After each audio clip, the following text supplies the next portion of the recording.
So, you wanted to know more about the exaggerated latch or the Flipple. Basically, what you need to do, first of all, it's ideal if your breasts are as soft as possible. So, using the reverse pressure softening technique, which I sent you the link for. So, you're literally just making a rosebud shape around your areola, like close to your nipple as possible, and just holding it there for about a verse worth of a song, just to push all that fluid back, to try and make this area here as soft as possible so that you can manipulate it easier. Obviously, if you're really engorged and they're so rock solid, it's going to be really hard to sort of move your breasts around to help get into the baby's mouth. So for the exaggerated latch, what we're basically aiming for is to almost curve the breast slightly, just in order to create a larger amount of breast that's going to flip to the back of the baby's throat. So obviously this all depends as well on what angle you're feeding your baby.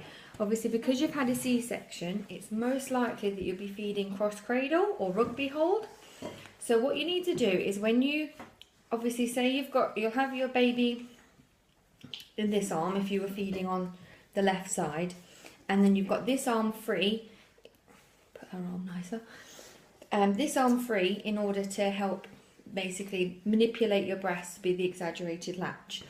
What you want to do is always try and aim for the nipple to point towards the roof of the baby's mouth when you're getting her on.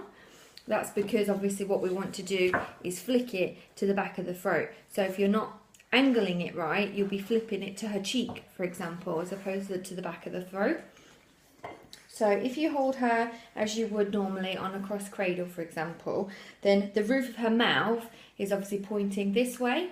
So therefore I would need to do my exaggerated latch to point the same way the roof of her mouth is.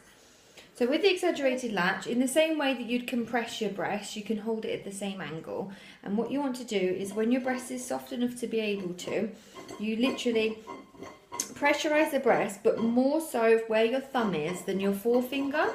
So what will happen then is your breast will tilt slightly a certain way because you've angled it that way. Okay, so if you're holding your baby this way, then what you need to do is cup underneath like this, so you can angle your breast so that the nipple points towards the same way the roof of the mouth is. So literally like this.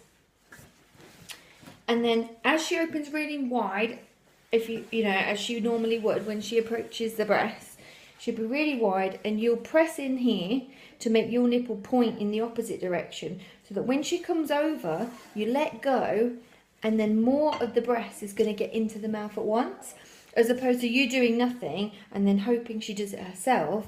It's really likely that it's going to be a very shallow latch. So what you want to do is press in here to make it an angle, and then as she approaches the breast, you've got your compression here, and then you let go, and as you let go, obviously make sure she's nice and wide and really approaching the breast. Bring her forward to you. Obviously don't go into her because that's not going to be comfortable. So wait for her to come, you know, bring her into you when she's aligned and comfortable and you're comfortable. Angle your breast so that you're flicking the nipple towards the back of her throat, but it's the same angle as the roof of her mouth. For example, if I was doing this now, in the other way, it's not going to work because it's going to go towards her cheek, and we want it at the back of the throat. So you press in here. As she does a big wide open mouth, you bring her to you, and then you can release this thumb and encourage more tissue to get into her mouth. What you might find is you won't be able to just instantly let go, because it might just slip, and then before you know it, you've got a really shallow, painful latch again. So try your best to flip it to the back of the throat. Once it's in, hold it in place for a while. Just let her establish herself and get that sucking. Feel yourself. Is this more comfortable? Is there more breast in her mouth? If that's the case, gradually you can sort of let go of that hold, because she'll have established it herself. But the mistake could be if you did it and you got a really good, effective, exaggerated latch, and then you let go, you'll find straight away she might have a little fiddle, a little readjustment, and before you know, you've lost it and you have to start all over again. So I would keep it quite firm in place.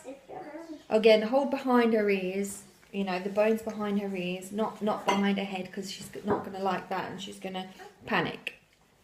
So nice and strong behind the ears, but firm, So she knows that she's, you know, comfortable, she's secure, she's supported, and then gradually you can release that.